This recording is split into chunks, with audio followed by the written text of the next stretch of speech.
I'm just waiting to see if this video is going live directly.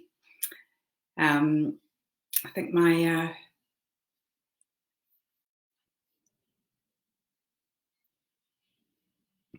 Hi, it's Mary Fenwick here. I'm the agony aunt for Psychologies magazine.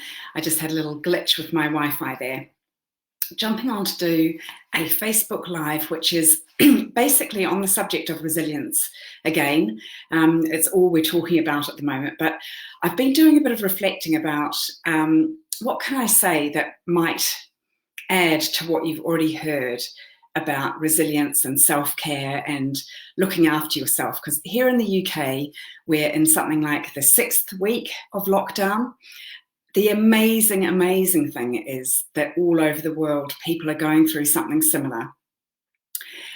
And the reason that I thought I might have something that might be helpful to you is because I guess I have the feeling that in certain ways, I've been through this before in the sense of having both my personal and my professional life collapse at the same time. That was in 2008 when my husband died, and on the day of his funeral, I got the news that the magazine I'd been editing had collapsed. So I've been in a whole process of bouncing back, rebuilding, and sustaining myself and 4 young people since 2008. And I wanted to think hard about what I know in both theory and practice.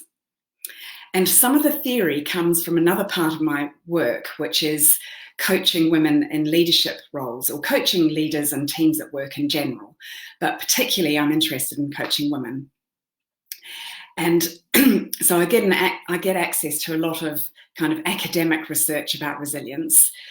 And the bits that I like are when the academic research about resilience and my own practical experience, when those two things come together, that's when I think it's the most powerful. So I'm going to tell you a few stories about what has worked for me, and I hope that maybe there'll be useful things in here that might work for you also. We're in a situation at the moment where it's not exactly bouncing back, and that's for 2 reasons. One is this is not short term, and we don't even know if we're kind of on solid enough ground to start bouncing. And the other is it's not exactly going to be back. We're not really probably going back to what we used to know. And in a sense, I guess that's where I was as well. I felt as if I couldn't see into the future. And this is something I've learned recently. That's an acknowledged element of severe stress. It's called foreshortening of the future. So I remember at a certain point, which was probably not long after Will, my husband, died, looking at a pot of yogurt, and the expiry date was something like the 12th of May. And I can remember thinking, oh, you mean there's going to be a 12th of May? And I think we've got a bit of that feeling at the moment. The things that have fundamentally worked for me are friendships, other people, getting connected. I found it really, really hard to ask for help and to be gracious about accepting help. But that is undoubtedly the key thing that has sustained me, and I know it will sustain me in the future. The amazing thing about going through bereavement, as a lot of people say, is you really do learn who your friends are.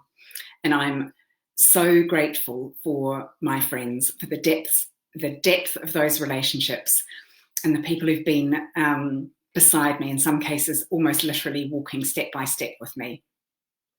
So now is really a time to invest in those amazing relationships that you already have, and to build better relationships where you can. And that means having slightly more in-depth conversations, slightly more. Just might be something like, what's the main thing that you've learnt from lockdown so far? Or when you look back on this time, what do you think you're going to remember? What's the last thing that you did before we went into lockdown? I like asking that of other people. And I have to admit that the last thing I did before I went into lockdown was get hair dye for my roots. That's how shallow I am. And I'll come on to shallow later. So relationships is the first thing that I want to talk about, or have talked about. The next thing that has sustained me is being ruthless about taking rest and taking time to reflect and process. And one of the key ways that I rest, reflect, process is actually writing a journal. And I'll talk probably more on Friday. I'm doing another Facebook Live about journaling. I'm actually going to start running an online program about journaling. But a daily writing habit has been also key to my recovery, and therefore to me being able to sustain and support my family through this time. So find a habit of rest, reflection, and kind of processing of what's going on that works for you.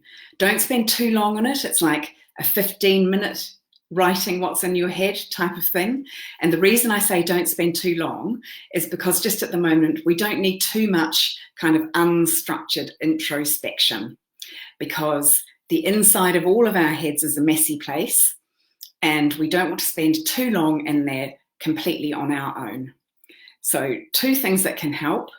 One is to stay connected, and the other is to make sure that you're quite conscious of the periods of time that you spend being purely introspective. And the last thing that both the theory and the practice tell us will work to sustain us, to rebuild our energy, in that metaphor, to refill the well. The last thing that will sustain us is being able to be playful, to have a laugh, to do something shallow and meaningless that just brings you joy. I'm kind of, I don't know, I want to tell you this story, but I'm a little bit embarrassed.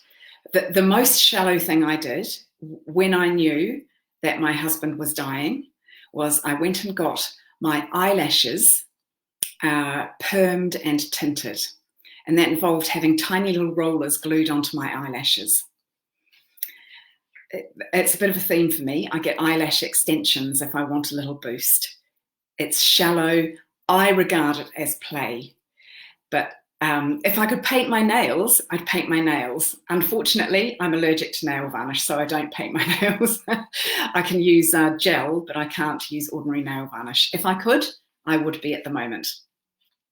So whatever works for you, to be playful, light-hearted, and just to have some good old fun, that will help. I hope these thoughts have been useful. I'd love to hear what has or hasn't worked for you in terms of sustaining yourself through this long time. I really do recommend the poem that I referenced by Oriah Mountain Dreamer called The Invitation. There are so many lines in that poem that really, really resonate for me. And reading poetry, for example, is also rest and reflection for me. Thank you so much for joining me, and I'll be back again on Friday doing a Facebook Live. All the best for today, for Star Wars Day, May the 4th.